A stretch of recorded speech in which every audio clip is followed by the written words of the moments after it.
तो मुकम्मल करना है। एक चीज़ याद रखो कि ये रमज़ान की तो चंद चीज़ें हो गई, रमज़ान का दुआओं से बहुत गहरा ताल्लुक़ है, रमज़ान का कुरान से बहुत गहरा ताल्लुक़ है। अल्लाह ने क्या कहा, शहरु रमज़ान अल्लज़ी उन्ज़िला फ़ीहिल क़ुरआन हुदल लिन्नास व बय्यिनातिम मिनल हुदा वल फ़ुरक़ान।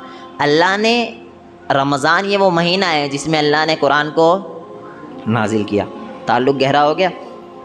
जिस महीने में कुरान नाजिल हो रहा उसका ताल्लुक़ मजबूत है ना, वो महीना ही कितना अफजल होगा जिसमें अल्लाह ने अपनी किताब को नाजिल किया। और वो ऐसी किताब नहीं है, वो किताब है अल्लाह की किताब।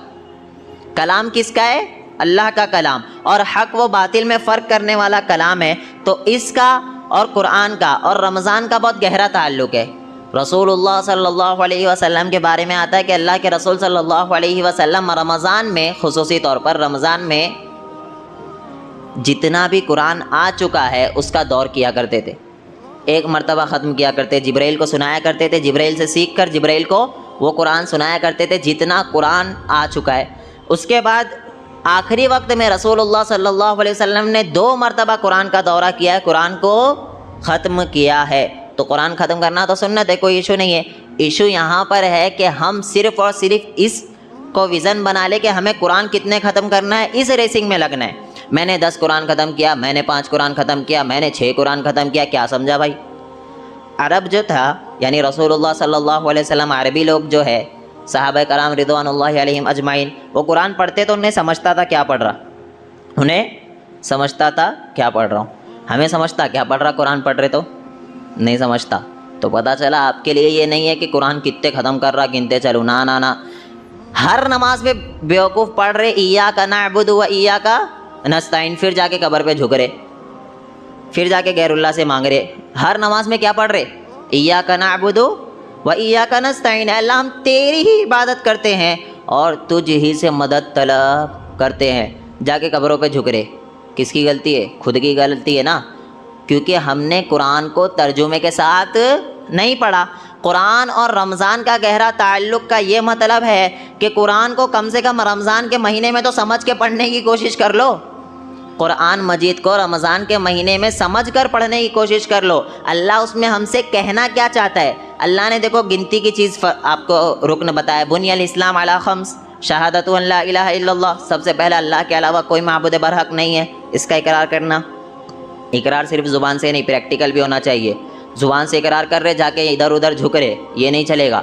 बाबों के पास जाके झुक रहे, ये नहीं चलेगा। अल्लाह के अलावा मुश्किल कुशा दूसरों को ही बना चुके, ये नहीं चलेगा। अरे मुझे ये समझ में नहीं आता, रसूलुल्लाह सल्लल्लाहु अलैहि वसल्लम को मुश्किल कुशा कहने में, अल्लाह के रसूल सल्लल्लाहु अलैहि वसल्लम को मुश्किल कुशा कहने में रसूलुल्लाह सल्लल्लाहु अलैहि वसल्लम की शान में कोई इजाफ़ा नहीं हो रहा है, बल्कि अल्लाह की शान में कमी कर रहे हो आप। किसकी शान में कमी कर रहे हो? अल्लाह के मकाम में, अल्लाह के मर्तबे में कमी कर रहे हो। और आप समझ रहे हो कि मैं नबी की शान बढ़ा रहा हूँ। ना ना ना, नबी की शान बढ़ नहीं रही है, बल्कि अल्लाह की शान घट रही है। नऊज़ बिल्लाहि मिन ज़ालिक। कौन है मुश्किल कुशा? अल्लाह। पता ही नहीं, कुरान पढ़ना नहीं, पढ़ेंगे तो गुमराह होंगे, ये हम सोच चुके। भाई कुरान पढ़ो, कुरान पढ़ोगे, एक आयत पढ़ोगे, कम से कम उस एक आयत का तर्जुमा देखते हुए चलना। रमज़ान में कुरान नहीं ख़त्म कर सकते हो, कोई बात नहीं है, कोई मसला नहीं है, लेकिन उस कुरान को जितना भी पढ़ोगे उतना आप तर्जुमे के साथ पढ़ना कि आपको कुछ समझ आए कि अल्लाह पैगाम दे क्या रहा है, अल्लाह चाहता क्या है हमसे। जब आप कुरान को समझ कर पढ़ोगे तो इंशाअल्लाह कभी आपको कोई गुमराह नहीं कर सकेगा, क्योंकि अल्लाह ने कहा कि हिदायत कुरान है, हिदायत कुरान है। अफसोस शैतान ने क्या किया है ना, बहुत सारे हथकंडे अपनाया है। क्या भाई, सब लोग बैठे कुरान नहीं पढ़ सकते, एक के पीछे एक बैठकर, मशहूर है, सब ऐसे बैठे होते पता ही नहीं कुछ, एक के पीछे एक बैठकर कुरान नहीं पढ़ सकते, ये पब्लिक में मशहूर है। कहाँ से ले आए भाई, कहाँ से ले आए, कौन बोल दिया? कुछ भी समझ नहीं आता ये लोग कहना क्या चाहते हैं। ये लोग क्या कर रहे हैं ना, कुरान को पढ़ने से रोक रहे हैं आप लोगों को। ये कंडीशन किसने लगाई कि आप एक के पीछे एक, इतने लोग बैठे हैं, सारों को कुरान पढ़ना है? पढ़ सकते, पढ़ सकते, उसको उधर घूमना पड़ेगा, उसको उधर घूमना पड़ेगा, उसको पूरा कार्टून जैसा बना देंगे, लेकिन कुरान फिर भी नहीं पढ़ सकेंगे। कई लोग तो ऐसे मिलते जो बेचारे जुमा में पहली सफ में आते कुरान पढ़ने की नीयत से, कुरान लेकर बैठे पढ़ने के लिए, कोई उठा के पीछे भगाया, पीठ लग रही, दूसरी में बैठा है, पीछे भगाया, पीछे पीछे वहाँ पहुँच जाते, वो बंदा उठा के वापस रख देता, अब कुरान क्यों पढ़ूँ, सफ़ में आने का ज़्यादा सवाब है, आगे खड़े हो जाता हूँ। ये हमने अपने से कंडीशन लगाई है कि एक के पीछे एक बैठकर कुरान नहीं पढ़ सकते, ऐसा बिल्कुल भी नहीं है। ये अदब का तकाजा किसने बनाया है? ये अदब किसके तसव्वुर में? हमारे है ना, हमने बनाया है, अल्लाह ने तो नहीं बनाया। रसूलुल्लाह सल्लल्लाहु अलैहि वसल्लम ने तो नहीं लगाई ये कंडीशन हमने लगाई। बंदा सफ़र में, रमज़ान में दुकान में बैठा हुआ है, बैठे बैठे कुरान पढ़ ले। सफ़र में है, वहाँ पर कुरान पढ़ ले। हम क्या समझते, कुरान पढ़ने के लिए ना एक अलग से रूप धारण करना पड़ता है, एक अलग से रूप में आना पड़ता है, एक अलग से कंडीशन में आता। बहुत लोग क्या बोलते हैं, अभी कुरान नहीं पढ़ूंगा। क्यों? जिस दिन गाली नहीं दूंगा उस दिन कुरान पढ़ूंगा। नमाज़ पढ़ता? हाँ, नमाज़ तो पढ़ता हूँ। समझ रहे? वो बंदा नमाज़ पढ़ने के लिए तैयार है, पढ़ रहा है नमाज़, कुरान नहीं पढ़ूंगा। क्यों? जिस दिन गाली नहीं दूंगा ना उस दिन कुरान पढ़ूंगा। अच्छा, ये कंडीशन कौन लगाया? कौन लगा दिया भाई?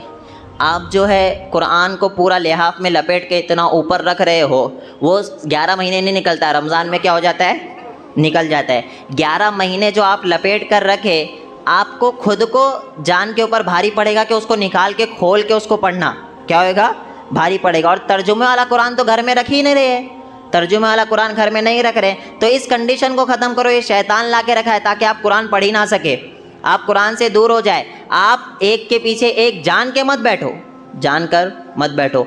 ये कंडीशन है। जुमा के दिन कुरान पढ़ना चाहिए, पता होना चाहिए। सूरह कहफ पढ़ने की अलग फजीलत है, हम नहीं पढ़ रहे इसी वजह से कि एक के पीछे एक बैठना पड़ता। ये कंडीशन हमने लगाई है, अल्लाह ने नहीं लगाई। रसूलुल्लाह सल्लल्लाहु अलैहि वसल्लम ने कंडीशन नहीं लगाई। आप कुरान पढ़ना, रमज़ान में भी आओगे, सब एक साथ बैठना, एक साथ कुरान पढ़ो, कोई पर अल्लाह की तरफ से रुकावट नहीं है, ना मोहम्मदुर रसूलुल्लाह सल्लल्लाहु अलैहि वसल्लम की तरफ से रुकावट है।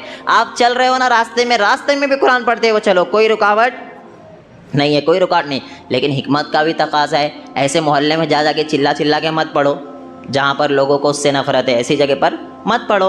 अपने तौर से दूसरों को तकलीफ़ मत पहुँचाओ, चाहे कुरान पढ़ के हो चाहे नमाज़ पढ़ के हो, कैसे भी तरीके से दूसरों को तकलीफ़ मत पहुँचाओ। चाहे वो गैर मुस्लिम भाई हो, चाहे वो ईसाई हो, चाहे वो कोई भी मज़हब का हो, दूसरों को तकलीफ़ मत पहुँचाओ। रमज़ान और कुरान का बहुत गहरा ताल्लुक़ है। कुरान पढ़ेंगे इंशाअल्लाह सब, इंशाअल्लाह तर्जुमे के साथ पढ़ने की कोशिश करेंगे इंशाअल्लाह। ये 10-10, 5-5 कुरान को ख़त्म करो, इतना नहीं पढ़ना, एक ही बार पढ़ना, लेकिन वो एक बार समझ के पढ़ना कि अल्लाह हमसे कह क्या रहा है, चाहता क्या है, अल्लाह पैगाम क्या दे रहा है, इस चीज़ को समझ कर पढ़ना। दूसरी चीज़, रमज़ान और दुआ का बहुत गहरा ताल्लुक़ है। अल्लाह ने इसी आयत के बाद कहा है, वइज़ा सअलका इबादी अन्नी फ़इन्नी क़रीब। अल्लाह ने रमज़ान के बाद फ़ौरन कहा कि जब मेरा बंदा आपसे सवाल करे कि अल्लाह है कहाँ, फ़इन्नी क़रीब, तो रसूलुल्लाह सल्लल्लाहु अलैहि वसल्लम से अल्लाह कह रहा है कि आप कह देना कि मैं बहुत ज़्यादा करीब हूँ। ये मौलवी कह रहे बहुत ऊपर है, नहीं पहुँच सकते, वसीले लगाना पड़ेगा। और अल्लाह क्या कह रहा है? फ़इन्नी क़रीब, मैं बहुत ज़्यादा करीब हूँ। आगे अल्लाह ने बताया, उजीबु दावतद दाई इज़ा दान, जब बंदा मुझे पुकारता तो उसकी पुकार को मैं सुनता हूँ। नहीं सुन सकता अल्लाह डायरेक्ट, क्यों? वो वसीले से जाना पड़ता उतना ऊपर। ये सारी चीज़ें हमें गुमराह करने के लिए, हमें अल्लाह से रोकने के लिए लगाई, ताकि अपनी दुकान भी तो चलने होना ना। अपनी दुकान कैसे बंद हो जाएगी ना, हम बोलेंगे अल्लाह और तुम्हारा डायरेक्ट ताल्लुक़ है, दुकान बंद हुई नहीं हुई। वो पब्लिक समझदार समझ रही कैसे दुकान बंद हो रही, दुकान बंद हो जाती। हमारा और अल्लाह का डायरेक्ट रिश्ता है। क्या है? डायरेक्ट रिश्ता है। वो सब बेवकूफ़ी वाली, वो वकील नहीं जानता, वो जज के पास आप जा रहे तो जज आपको पहचानता है क्या? आप जज के पास कैसे जाते हैं? बोले वो वकील के थ्रू जाते हैं। वकील के थ्रू जज के पास जाते? दुनिया के जज के पास आप वकील के थ्रू जा रहे, दुनिया के जज के पास आप वकील के थ्रू जा रहे। जो पूरी दुनिया का जज है अल्लाह, उसके पास डायरेक्ट पहुंचेगा? ऐसे पब्लिक को पागल बनाते। मेरे भाई, दुनिया के जज को पागल बना सकते आप, बेवकूफ़ बना सकते? बोल लो, बना सकते? वो तो ज़ाहिर देख के फ़ैसला करेगा। अल्लाह को बेवकूफ़ बना सकते? इतने अकल के अंधे हैं। मिसाल भी देते तो ऐसी मिसाल देते जिसका ना सर ना पैर, कुछ भी नहीं है। मिसाल दे रहे अल्लाह की और जज की। अरे पागल, हम दुनिया के जज को बेवकूफ़ बना सकते, अल्लाह को बेवकूफ़ बना सकते नहीं। दुनिया का जज मुझे जानता नहीं, अल्लाह हर इंसान को जानता नहीं। अरे जिसने पैदा किया वो नहीं जानेगा तो कौन जानेगा? जिसने पैदा किया वो नहीं जानेगा तो कौन जानेगा? तो रमज़ान आ रहा है, दुआओं की कसरत करना। दुआ रमज़ान के महीने में अल्लाह रब्बुल आलमीन बहुत ज़्यादा कबूल करता है। आसमान दुनिया पर हर रोज़ आता है, रमज़ान के महीने में ख़ास नहीं है, लेकिन रमज़ान के महीने में खुसूसी तौर पर दुआ करना, क्योंकि आप सहरी में तो उठते ही है। सहरी में वैसे तो उठना भारी पड़ जाता है, सहरी खाने सब उठते, खाना चाहिए। सहरी में क्या है? बरकत है। बगैर सहरी का रोज़ा मत रखो। अगर किसी वजह से कोई बंदा सोया रह जाता है, फजर में उठता है डायरेक्ट, तो बगैर सहरी का भी रोज़ा रख सकता है, लेकिन रात में नियत करके उसे सोना पड़ेगा। नियत ये नहीं कि इंशाअल्लाह मैं कल रोज़ा रखूँगा सुबह उठ के, ये नियत ना। भाई आप ये नियत करके सो जाओ कि सुबह सहरी में उठूँगा रोज़े के लिए, दिल में सोच लिए, सो गए, नियत हो गई। ज़ुबान से कहने की ज़रूरत नहीं है। नहीं उठ सके, फजर में उठ गए तो रोज़ा रख लो, लेकिन जान करके सहरी छोड़कर रोज़ा मत रखिए, क्योंकि सहरी में क्या बताया रसूलुल्लाह सल्लल्लाहु अलैहि वसल्लम ने, उसमें क्या है, बरकत है। तो सहरी खाइए, उसके बाद रोज़ा रखिए। और अल्लाह ने खुद कहा है कि अय्याम मादूदा, गिनती के दिन है, ज़्यादा दिन नहीं है, टेंशन नहीं लेना है। और